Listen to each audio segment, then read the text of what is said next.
mimi naona inatonesha alama ya mabudu. Iki ni igihe kitwereka igihe cyo kuramya. Naona wakati tuko namwimbia, tuko narudisha sifa kwa Mungu. Igihe turirimba tuba tuzamura icyubahiro cy'Imana. Najua hata ku mbinguni kandi niwacu ijuru, ku mbinguni bamalaika, abamarayika banekana kila siku, baricara buri munsi, beko paka na musifu Mungu, kandi bari guhimbaza, beko namurudisha shukrani, bari kuzamura icyubahiro, beko namurudisha shukrani, bari kuzamura icyubahiro. Mungu anastahili sifa. Kubera ko Imana ikwiriye gushimwa. Shikani kwambia siku ya leo, ndagira ngo mubwire uyu munsi senda pole sana turagenda gahoro cyane kugira ngo twumvikane. Tunapenda kusema kitu kimoja kiko nasema uamsho. Tukunda kuvuga ikintu kimwe kivuga ububyutse. Najua ndugu yangu, mtu kama eko ndani ya uamsho, igihe umuntu ari mu bubyutse, ule mtu anakuwa na nguvu ya kumtumikia Mungu. Umuntu agira imbaraga zo gukorera Imana. Ule mtu anakuwa na namna ya kuweza kumwabudu Mungu. Uwo muntu agira uburyo bwo guhimbaza. Ule mtu anakuwa na ile namna ya kumrudishia Mungu shukrani. Uwo muntu agira uburyo bwo gusubiza Imana icyubahiro cyangwa se ishimwe. Jua nini ule mtu wako muamsho? Kubera iki uwo muntu ari mu bubyutse? Hawezi kumwabudu Mungu. Ntabwo ushobora kuramya Imana kama uko ndani ya kulala. Uryamye cyangwa se unajua wakati mtu analala, igihe umuntu aryamye, ule mtu asitafanya kitu kingine. Uwo muntu ntashobora gukora ikindi. Lakini mtu ule kwa muamsho, ariko igihe umuntu ari mu buryo, ni ule mtu anaanza tena kumwabudu Mungu. Agira icyo cyo guhimbaza Imana, anakuwa kumrudishia shukrani, akagira icyo cyo gusubiza Imana. Tunasema mambo munene sana. Turavuga ikintu kinini cyane. Itakuwa mwangaza kwangu na kwako siku ya leo. Kuri njye ndetse n'ukuri kuri wowe. Iko nasema njoo ya uamsho. Ni kuvuga ku buryo bw'ububyutse. Kama unaenda mu Jean 4, iyo ugiye muri Yohana 4:23 utasikia Baba anatuambia sema, aravuga ijambo ngo saa inaenea, igihe kirageze, ile waabudu wa kweli kuramya wanaanza kumwabudu Mungu wao Imana muwachi na mkweli, mukuri no mu mwuka. Amen, amen. Haleluya. Unifuate mzuri. Uramurikira neza. Tuko mshiku mzuri sana. Turi mu gihe cyiza cyane. Angalau shiku tulimupatia Mungu. Urebe iki gihe twahaye Imana. Tunamupatia Mungu njoo kumheshimisha. Uyu munsi duhaye Imana igihe cyo kumheshimisha. Na wale watu wanamheshimisha kama Mungu. Kandi abo bantu bubaha Imana ni wale watu beko muamsho. Ni abantu bari mu buryo bw'ububyutse. Ni wale watu bashakulamuka. Ni abantu barangije kubyuka. Ni wale watu wa nguvu. Ni abantu bakomeye. Wako mtu wa nguvu. Uri umuntu ukomeye. Tunakaribia kumwabudu. Kubera ko uri bugufi kuramya Imana. Haleluya. Haleluya. Tuko wakati wa uamsho. Turi mu gihe cy'ububyutse. Wakati wa uamsho tumwabudu tena Mungu. Igihe cy'ububyutse twongera turamya Imana. Tutasoma kitabu chetu cha leo. Turasoma igitabo cy'uyu munsi cyangwa se tupatia kile tunasemezea ukishina chetu cha leo. Kugira ngo tubashe kumva icyo kishina chetu. Kichwa umutwe w'amagambo uyu munsi.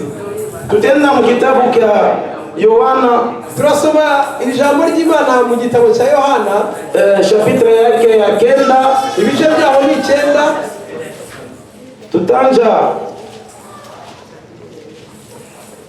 ibice 9 batasomea kugeza ku murongo wa 6. Ndio. Yohana ibice 9 umurongo wa 4 kugeza ku murongo wa 6. Ninasoma mkiswahili katika jina la Yesu Kristo. Amen. Imetupasa kuzifanya kazi zake yeye aliyetupeleka, maadamu ni mchana na usiku waja asipoweza mtu kufanya kazi. 5. Muda nilipo ulimwenguni, mimi ni nuru ya ulimwengu. 6 na ya mwisho. Alipokwisha kusema hayo, alitema mate chini akafanya tope. Kwa yale mate akampaka kipofu tope za macho yake. Amina. Amen. Kinyarwanda. Turasoma mu Kinyarwanda, papa na Dejela dusomere mu Kinyarwanda. 9 umurongo wa 4 kugera ku murongo wa 6. Yego. Ugiye gukora imirimo y'uwami yakiri ku manywa, ugiye kwira igihe atakibasha gukora. Niri mu isi ndi umucyo w'isi. Amaze kuvuga cyo akira amacandwe yase atobesha kondo amusiga amaso. Aravuga ati genda yubagiye ku kidendezi cy'Isiloamu. Amen. Ifini bataweza soma. Someksi. Pastor.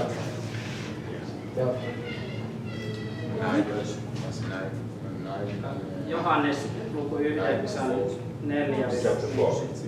Niin kauan kuin tämä päivä on, tulee meidän tehdä hänen tekojansa, joka on minut lähettänyt. Tulee yö, jolloin ei kukaan voi työtä tehdä. Niin kauan kuin minä maailmassa olen minä maailman valkeus. Tämän sanottuaan hän sylki maahan ja teki syljestä tahtaan ja siiveli tahtaan hänen silmilleen. Amen.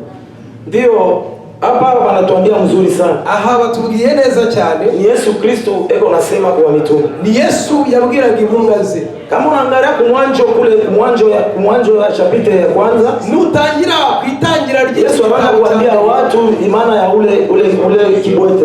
Yesu yatangiye kubwira abantu ku buryo bwawaye ya kusema hivi huyu mtu eko ni bubaya bwake au ni bubaya wa wazazi yake. Kwa Yesu bazaga ngo mbese uyu muntu yakoze icyaha cyangwa ni icyaha cy'ababyeyi. Yesu anaanza kubafundisha kwa nasema, Yesu arababwira ati hiki haina njoo bubaya wa wazazi. Yesu arababwira ngo ntabwo ari icyaha cy'ababyeyi, haina njoo bubaya bwake hapa, ntabwo ari icyaha cy'umuntu. Yote ni njoo tukufu ya Mungu yonekana. Gusa kwari kugira ngo icyubahiro cy'Imana kigaragare. Nikwambie, reka mbabwire, unakuwa mambo mengine hari ubundi buryo unaweza kukufikia mu maisha yako, ishobora kukugeza mu haina sema uko mubaya hapana, ntabwo ari ukuvuga kuri mu, haina sema autembe mzuri na Mungu, ntabwo kudakora neza, lakini ingine inaja kuonesha yuko ya Mungu ionekane kwa maisha yao, shaka kwigaragaza mu buzima, lakini hatuna kula pana. Ariko tutarajya tuko wakati ile niko nasema turi muri cyagiye Biblia iri Yesu anawaambia hivi. Yesu ngo yababwira ilikuwa ni wakati ya kufanya kazi, cyari igihe cyo gukora imirimo. Anaanza kuambia wa mitume, abwira abigishwa be tunastahili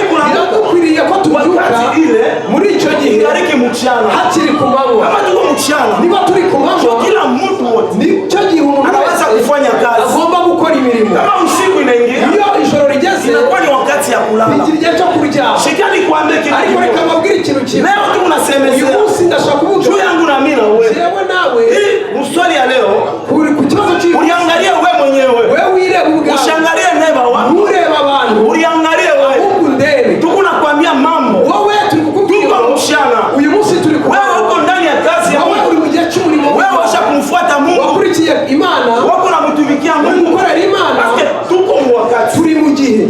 Anatuambia tena nini? Aratubwira ngo, anasema sisi ngo twebwe tunakuwa nuru ya dunia, turi umucyo w'isi. Unajua Mungu, urabizi umuntu, ule Mungu ashakulamuka, umuntu iyo yamaze kurishuka, ule Mungu anamtumikia Mungu, akorera Imana, anakuwa nuru, aba umucyo. Mimi na wewe leo tunakuwa nuru. Leo umunsi nawe turi, eske uko nuru? Eske mbese uri umucyo? Ujiulize mbele uko nuru? Maze uri wowe mbese tuko mchana, turi ku manywa. Ile banatuambia sisi wote, twese barabitubwira, tunamuke, tubyuka, tumutumikie Mungu, tugakorera Imana. Hakuna mtu, nta muntu anaweza kulamuka bushiku ushobora kubyuka afanye kazi ya Mungu, wakora akazi k'Imana. Tunajua bushiku tuzi ko nijoro unakuwa makazi ingine, haba indi mirimo, inakuwa ni makazi ya giza, imirimo y'umwijima, inakuwa ni wakati ya kulala, imirimo yo kurya, wakati watu wanalala, igihe abantu baryamye kunatumika umwijima. Lakini wanatuambia hivi, ariko baratubwira wewe na mie, jewe nawe, unasha kulamuka igihe cyo kubyuka.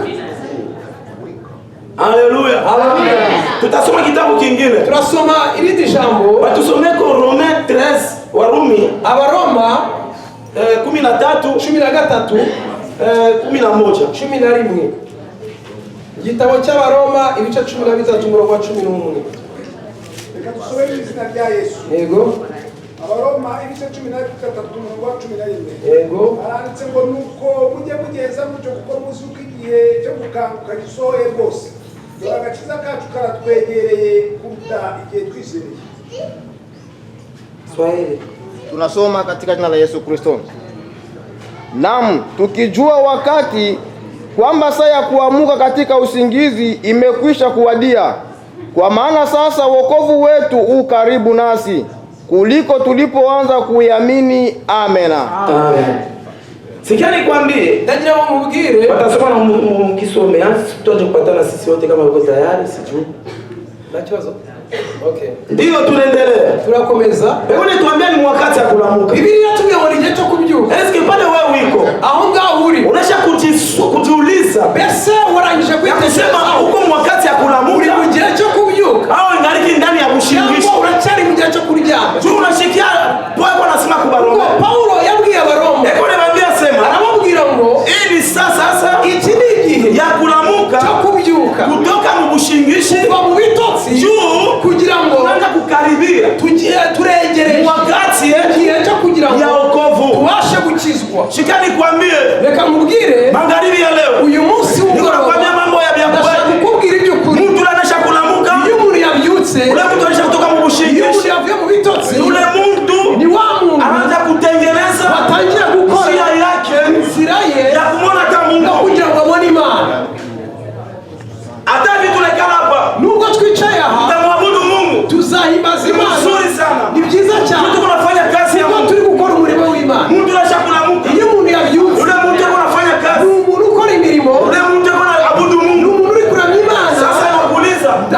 wewe pale ulipo. Mbese wahantu Unashakulamuka. aho wicaye waranyesha kutoka mu mushinga. ese urabyutse uvuye mu bitotsi. Unajua sasa unakaribia wakati. Mbese uziko Unakwenda kujana na wokovu cyo yako. guhura n'agakiza kawe.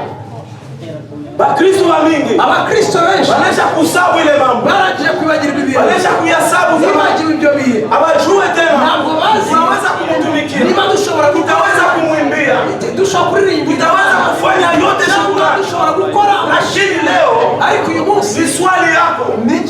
ni ikibazo cyawe. Unashalamuka. Mbese warabyutse. Lakini unajua sasa kwa wakati Ariko urabizi ko turi ya kwenda mugeto ya kwenda kunani yako.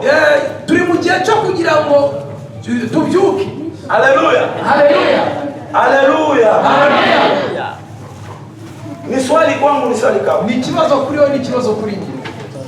Beko natuuliza. Bari kutubaza ngo Unajua mimi wakati mbese muri iki gihe unaisha kulamuka warangije kubyuka au ndio unaisha kulamuka? cyangwa uracyaryamye? Basi wanitwambia Yohana. Yohana yavuze ngo Nasema hii ni wakati iki ni igihe ya kulamuka ni mchana. kubyuka ku manywa Sio tufanye kazi. kugira ngo dukore imirimo. Sio shidi tunafanya kazi. Kuko twebwe turi gukora Tunakuya nuru. turi umucyo. Unajua sio uko nuru. Turi umucyo. Mbese urabizi Unajua sio uko nuru. urabizi ko Wakati unatembea igihe uri kugenda kwa nuru ya kuangazia uri wengine. umucyo wo kumurikira abandi. Kuangazia namna gani? Mbese uzabamurikira mu buhe buryo? Haleluya. Utaangazia namna gani? Mu buhe buryo? Kama ile wewe unatoka mu mshingishi. gihe wowe utarava mu bitotsi, Kama wewe unajaribu kunesha mu namna. gihe wowe ukiryamye, Utakuya nuru namna gani? uzaba umucyo mu buhe buryo? Siku ya leo Uyu munsi tutakumbushana kilo. turagira ngo twibukiranye Kila mtu agaciro atakumbuka. buri muntu yibuke Nao unaliabudu aliamini Yesu wake. uburyo yizeye umwami Yesu, Nao unamwambia sema amina. Leo inanamuka. uburyo wamubwiye ngo Namwamini Yesu wangu. yizeye Kristo wanjye, Na ile wakati na hapa sasa. kandi icyo gihe ni ikindi Ndariki kushingishi. ndacyari mu bitotsi Au ndariki unashalamu. cyangwa narabyutse. Tupa moyo. Turi kumwe. Sema nene. Amen. Shika nikwambie. Reka mubwire Lima wili tunasema leo. ubu butumwa turi Shika kumwe kuprepare shivote. nibwo buri kudutegura Nikuna tutengeneza shivote. buri kudutegura twese Tutu tunakuwa na safari. uko turi mu rugendo. Siku moja tutamwona Mungu. Amen. Tuzabona Imana. Bila hii Bitari ibi hakuna nafasi utaenda. nta hantu nahaguza. Tulikuwa tunapasha kwanza kujiuliza. Icyambere tugomba kuba Mimi niko hapa leo. jewe uraho Nigariki nishalala. mbese ndacyarya Au nishalamuka. cyangwa narabyutse. Kama tunaangalia mu kitabu tunakuambia Iyo urebye muri Bibiliya irakubwira ngo ya Warumi mu Baroma ni Paulo anaanza kusema. igihe Paulo yavugaga Leo abana kwa Warumi. uyu munsi nta Baroma bahari, Lakini nishie na wewe baba. ariko ni njye Anaanza nawe kutuliza sisi wote. bari kutubaza uyu munsi. Hari ikibazo. Batusome kitabu kingine. Turasoma ijambo ry'Imana nanone. Unaenda kwa Rome 13:11. Abaroma Warumi 13. Abaroma 13 Asome ile nafuata. umurongo wa 12 turakomeza ku murongo wa 12 haravuga ngo ijoro rirakuze burenga gucya, nuko twiyambure imirimo y'umwijima twambare intwaro z'umucyo. Swahili. Tunasoma Swahili. Usiku umeendelea sana, mchana umekaribia. Basi tuyavue matendo ya giza na kuzivaa silaha za nuru. Amina. Asema usiku inaendelea sana. Aravuze ngo ijoro rirakuze. Shikeni kwambia ndugu yangu. Reka mubwire inshuti yawe, Usiku unaendelea sana. ijoro rirakuze, Lakini wanatukumbusha sema ariko baratwibutsa ngo kukumbusha kukatika sasa. none ijoro rigiye Ni gucya. wakati ya kutoka mwile Igihe kushingishi. cyo kuva muri bya Ulikuwa bitotsi, mushingishi. kuko wari mu bitotsi uryamye usinziriye. Lakini leo Ariko uyu munsi wanapenda tulamuke. barashaka ko Turudie ndani ya kazi ya Mungu. uburyo bw'umurimo Turudie w'Imana, kumwabudu Mungu. dusubire kuramya Imana, Kumwabudu Mungu. dusubire kuramya Imana, Tumheshimishe Mungu. twongere dushimishe Imana. Tutamheshimisha Mungu na Mungu. Turamuhanisha mu buhe buryo? Kumfanyia kazi yake. Ni ugukora akazi ke.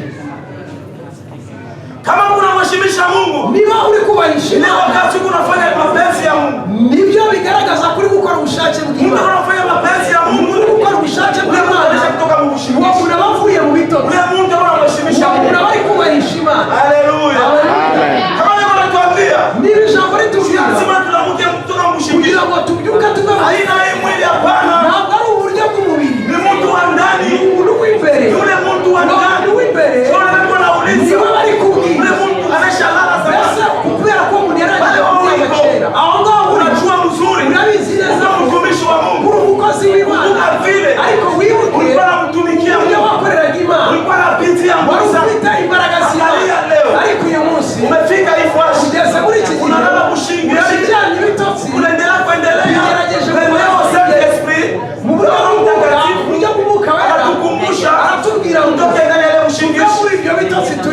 Amen.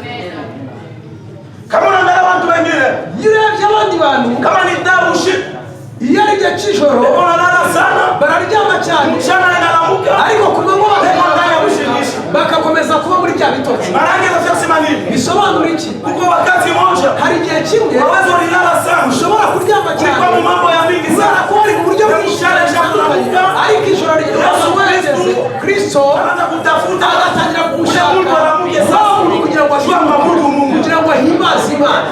Basi Biblia inasema Kubera ko Biblia ivuga watu ngo wa kweli abavuga data mu muri bamushima mu na mkiroho.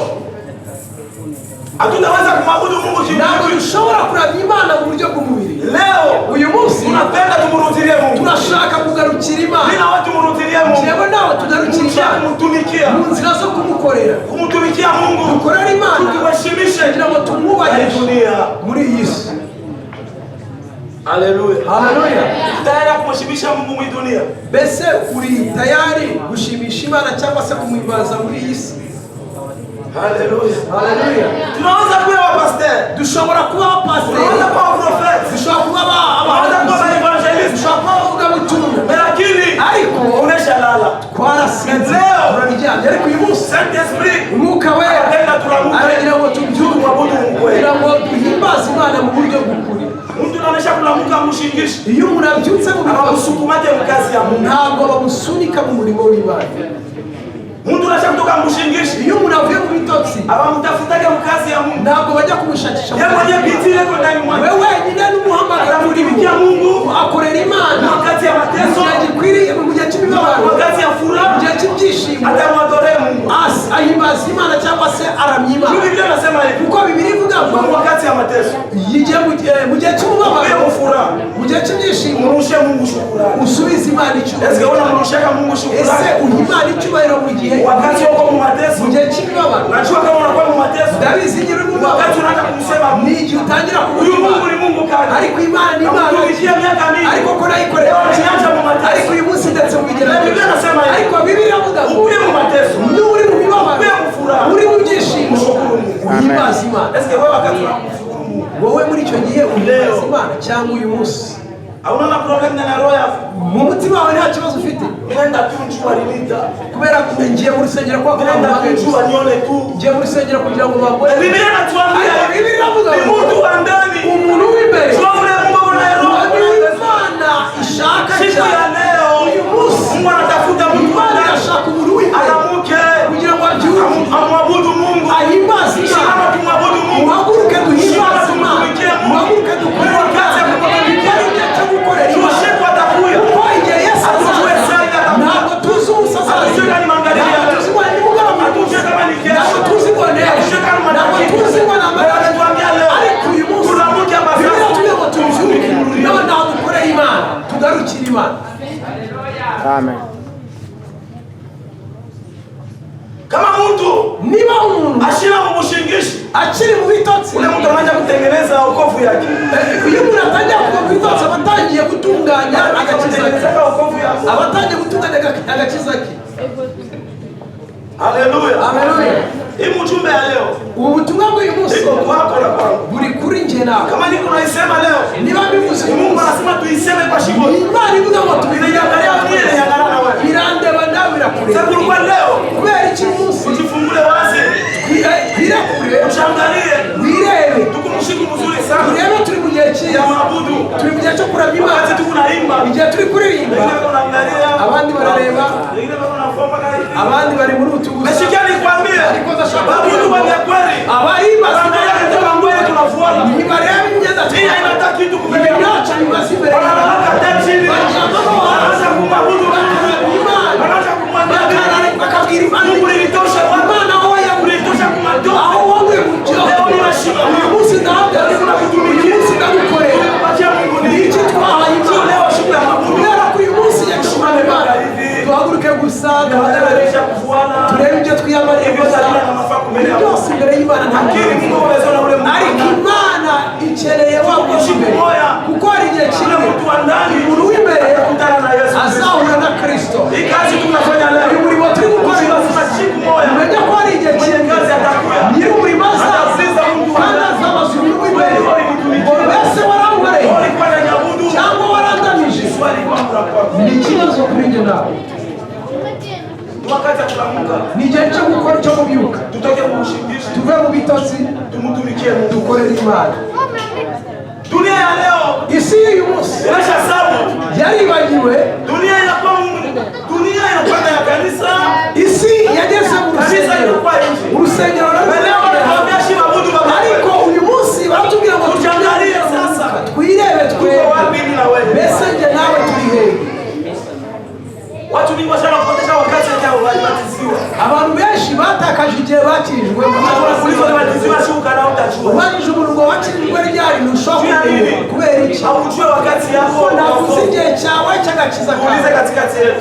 Wibaze hagati yawe. Kumbuka dati ile walibatiza. Ninde wibuka itariki y'abatirijweho? Haleluya. Haleluya. Watu mimi mashasa. Abo benshi barabyina. Sasa kama mwenye kazi anakuya. None nyiri umurimo naza Aleta report. akazana akakubaza Ulibatizwa na shuka. wabatizwe mu gihe ki? Nashikwa batano huko. Icyo gihe kandi ntuzamenye umunsi w'ubatizo wawe. Haleluya. Haleluya. Usisema mbele bien. Amen. Mwana. Unajua? Haleluya. Tunaweza kuwa na manyumba. Murabizi dushobora kugira Tunaweza amazu. kuuza magari. Dushobora kugura amamodoka. Tunaweza kuweza kama ndege kwenda Dushobora huko. kugenda mu ndege hirya no Yote ni vya hino. bure. Ariko ibyo byose ni ubusa. Yesu ni matapishi kwako. Ibyo ni ibintu byo Mungu kwirera kuri wowe. Ariko Imana matapishi. Imana ntabwo ishaka Imana icyo ishaka Ni kazi kwako. ni umurimo kuri Kwani wowe. niambia vya kweli. Ukora iby'ukuri. Hii ni unabii na leo. Ubu ni umuhanuzi Ni uzanye. kazi kwako. Uyu murimo uri aha Ni kazi munene sana. ni umurimo uyu murimo uri aha ni umurimo munini cyane. Unanenepa sana. Ni umurimo ugiye gukura cyane. Unakuya mkunji munene sana. Ni umurimo ugiye gukura cyane. Naona tunaingia watumishi wa nguvu. Hazinjiramo abakozi b'Imana benshi Wanasimamisha muri kazi ya Mungu. bahagurutse muri uyu murimo Sasa kwa ni kazi. Ili Mungu anaona hii kazi. Imana irabona uyu murimo. Kwa wale wanaanza hii kazi. Niba abandi Mafuta ya Mungu. kugira ngo amavuta y'Imana Juu yabo. abe hejuru yabo. Anasema hivi. Kandi Imana irabona Atawatembeza na hii kazi. azabagenda Atenda na hii kazi. kugira ngo bagendane umurimo Lakini wawe. watapita mu mashine ya vita. Ariko bazanyura mu ntambara Basimame na Mungu. ariko bahagarare Wataweza na itaneneo. kugira ngo bashobore kugirwa cyangwa se Kwenda huku na kwenda huku na umurimo kwenda. w'Imana uzagenda kuko ari umurimo munini cyane. Ili unabii ninatoa. Ubu ni umuhanuzi usohoye cyangwa se Shika nikwambie. ndakubwira Siku ya leo. igihe cy'umunsi Napata tumrudie Mungu kazi. ndagira ngo tugarukire Hapana kufanya sabra. nidukora imikino Kama unashapata kazi ya Mungu. niba warageze umurimo w'Imana Kama ushapata kumwadore Mungu. niba wararetse guhimbaza Leo Imana tuombe decision. uyu munsi usabe kugira ngo ugarukire Imana. Hii kazi haina papa. Uyu murimo ntabwo ari uwanjye. Hata unaona vile nasimama. Wabona uburyo mpagaze. Haina kazi ya. Uyu murimo si Uko uwanjye. mwenye kazi. Hari nyiri umurimo. Boss mwenye kazi. Bose nyiri umurimo. Tutakudai shimo. Uwo niwe udukeneye twese. Sema mbele mbele. Watu mingi. Abantu benshi Wanapenda tuambie. baragira ngo tubabwire Utauza manyumba. uzagura amazu. Ile matapishi. Ibyo kwiye. Na nikwambia vya kweli. Ariko ndakubwira Hii mambo tushakuacha na wewe. uyu murimo twatangiye Ushakuanguka mumai. waguye mu mazi Usiogopa kulobana. ntabwo Hii uzatinya. kazi unashakuacha. Uyu murimo watangiye Unashakuacha mambo munene na Mungu. watangiye ibintu binini cyane n'Imana. Unabidi hata ule mtu. Biragusaba kugira ngo Unajiamini Yesu. utizera Yesu. Ule mtu. Uwo muntu Anakuwa na bahati ya mingi. afite amahirwe Lakini ushakuanguka mumai. ariko wowe waguye mu mazi Hautaogopa kulobana bado. ntabwo uzatinya kujya Tusimame sasa muri kazi tumutumikie. niyo mpamvu tugomba guhagarara umurimo w'Imana Kazi ni munene tukamukorera. sana. kuko uyu murimo ni munini cyane. Tutamwabudu Mungu chetu. tuzahimbaza Imana mu- Haleluya. Haleluya. Mimi naona watu wanakisirikia. ndabona abantu barakaye. Haleluya. Amen. Sikani kwambia mambo ya mbingu. ndashaka Hii kubabwira mambo ndio mambo ya kweli. ubwami bw'ijuru Inatupeleka kwenda mbinguni. kandi ibyo nibyo bizadutwara mu ijuru. Leo mabudu ya leo. uyu munsi kuramya Tunaangalia tunafuala. twirebera ku myambaro twambaye Tunajiangalia. ugatangira kwirebaho Tunaona mzuri mbele. zambaye neza kabisa. Mungu ashone vile. ibyo ni iby'Imana ni Ile ni mwili. ibyo ni iby'umubiri. Kama roho inabudu. ariko iyo umutima Kama uramya leo muisali. iyo umutima uramya ahantu Kila wakati tutezi kuacha. ntabwo dushobora kugira umwanya dusiga. Leo tutapenda tumwabudu Mungu. uyu munsi turashaka kuramya. Haleluya. Oh, sema amen amen. Leo tutamwabudu Mungu vya kweli. turamya Imana Tufungule mbingu na mabudu. ishingure ijuru mu buryo bwo kuramya. Nasema kumbingu. turavuga mu ijuru Na malaika. abamarayika Leo nasema tu. bari kuvuga vuga uko mtakatifu, uruwera uko mtakatifu, uruwera uko mtakatifu, uruwera uko mtakatifu, uruwera uko mtakatifu. uruwera. Nashia leo natwe uyu munsi malaika tuba mu buryo bw'abamarayika bashi ya shiba kuko abamarayika bari mu mirimo yacu gukorera twebwe. sasa shia ariko twebwe wale Mungu aliumba abo Imana yaremye kwa mfano yake, mu ishusho yayo tunashinda kumwabudu Mungu. tunanirwa kuramya kubera iki? Nani yuko tayari kumwabudu leo Mungu? Ninde uri tayari? Leo tunamwabudu Mungu vya kweli. Tunapenda tumtekeshe Mungu. Turagira ngo duteteshe Imana. Shikani kwambie. Reka mbabwire, Mungu napeleka na unabii. ndi gutwara ubuhanuzi. Wakati moja Igihe kimwe tulisaka kupima ko hapa na atukufike. turashaka kubugerageza ariko ntitugeraho. Tunafanya usaka ile kabuti kama hiyo fanya. Tumeze nka kakabune wumva ukumva uburyohe burashize. Haleluya. Haleluya. Sema amen amen. Haleluya. Tunapenda tumtie Mungu leo. Tugarukire Imana. Tutoke ndani ya bushingishi. Tuve mu bitotsi. Tutoke ndani ya bushingishi. Tuve mu bitotsi. Mtu kama yuko bushingishi papa. Igihe umuntu ari mu bitotsi Kufika muri maombi ya leo. ntabwo ashobora kugera mu masengesho kubera iki? Atangara ama programu ya Amanza kureba gahunda ze, ama programu ya nini? akareba gahunda ze nyinshi afite zo kujya mu murimo w'Imana kumva ntizirimo, akavuga ati sinjyayo. Na ule mtu anaweza hata kumwabudu Mungu leo. Ariko wa muntu uzi ko Anasahau mambo yake yote. yibagirwa ibye byose, Wafanye mbio tu sana. bakore vuba cyane, 16 yende tutoke twende. isaha zigere dusohoke tugende. Ni mzuri. Ni byiza, Lakini ariko tumkumbuke mwenye kazi. twibuke nyiri umurimo. Haleluya. Haleluya. Hatutaenda mingi sana. Ntabwo tujya mu bintu byinshi cyane, Tunapenda tuvimbule mambo moja. turagira ngo tuvumbure ibintu bimwe, tugarukire Imana twese. Mimi na wewe leo. Jewe nawe Mungu anatulomba Imana iradusaba tujye kumwabudu na kumsifu. tumenye kuramya Imana no kuyikorera, Tukaramuke sana. tubyuke cyane, Tunajua kubera ko tuzi tunakuwa wakati mbaya. turi mu gihe kibi, Tuko wakati mbaya. turi mu gihe kibi cyane, Wakati mbaya. igihe kibi. Lakini watu Ariko abantu hawataka kujua ntabwo bari bakamenya ko iki ari igihe cyo kugarukira Imana, gukorera Imana no kumuramya. ndani ya kanisa unamtumikia Mungu. Mu rusengero ukorera Imana, Una kazi gani ndani ya ufite kanisa? uwuhe murimo wuzuye, Au unasema hajambo tu. cyangwa uravuga ngo ni ibyabo gusa? Sibache wale. Biriya tubibarekere ni ibyabo. Sitaki kwambie. Reka mubwire, Leo tumtie kwa kazi. uyu munsi tugaruke mu murimo Kila mtu w'Imana, arudie ndani ya kazi. kugira ngo umuntu wese agarukire mu murimo w'Imana, kuko tutazi igihe turi mu uyu Tuko munsi. wakati mbaya sana. Turi mu gihe kibi cyane. Mtu anaisha kulala. Iyo umuntu yaryamye Eko nakatana mapenzi ya Mungu. yanga ubushake bw'Imana. Sema amen bien. Sema amen bien tu. Mtu anaisha kulala. Iyo umuntu yaryamye Apendani mapenzi ya Mungu. ntabwo yemerera ubushake. Mapenzi ya Mungu ni nini? Ubushake bw'Imana Tunapenda kufanya siku ya leo. ni aka kazi turi gukora uyu munsi. Tunaweza pia kila siku ndani ya kanisa. Dushobora kuza buri munsi mu Tunaweza nzira, kwa programu yote kila siku. dushobora kuza muri gahunda Lakini za buri munsi, hatuna mapenzi ya Mungu. ariko tudafite iki ubushake bw'Imana. Ni swali kwako. Ni ikibazo kuri wowe. Kila mtu ajiangalie fashion. Buri muntu yireba ahantu ari. Haleluya. Haleluya. Mungu anapenda turushe shimote mkazi. Imana irashaka ko twese dusubira mu murimo wayo, Parce que Mungu anatupenda shimo. kuko twese Imana iradukunda. Siku ya leo Uyu munsi unaweka journée mzuri sana. ni umunsi mwiza Ya cyane kumwabudu Mungu. wo kugarukira Imana no kumuramya. Kumwabudu Mungu wa milele. Turamya Imana yo, Lakini ariko tunamwabudu namna gani? tumuramya mu buhe buryo? Position ya roho yako kuna namna Ese gani? mu buryo bw'umwuka cyangwa uhagaze ute? Haleluya. Haleluya. Kanisa tutoke ndani ya ushingishi. Itorero tuve mu buryo bw'ibitotsi, Kwani tumu wakati ya kumwabudu Mungu. kuko turi mu gihe cyo kuramya Imana. Unalala tamu refu sana. Uryama igihe kinini Mais cyane, leo walituambia ariko uyu munsi batubwira tutoka ndani ya ushingishi. kugira ngo tuve mu buryo bw'ibitotsi. Tusomee kote. Reka dusome ijambo ry'Imana, Twende mu Efesiens. Abefeso ibice bibiri, Chapitre ya kwanza. Abefeso ibice bibiri umurongo wa mbere. Bado mbele tuende pale Warumi, tutasoma ile ya mwisho kumalizia nayo. Twende mu Warumi 8. Turamanza duhere ku Baroma ibice 8, hanyuma turarangiriza ku Efeso 6. ibice 8 umurongo wa 6. Abaroma ibice 8 umurongo wa 6. dusome mu izina rya Yesu. Abaroma ibice 8 umurongo wa 6. Aranditse mu mutima wa kamere utera urupfu, ariko umutima w'umwuka uzana ubugingo na mahoro. Amen. Tunasoma Mswahili. Kwa kuwa nia ya mwili ni mauti, bali nia ya roho ni uzima na amani. Amina. Amen.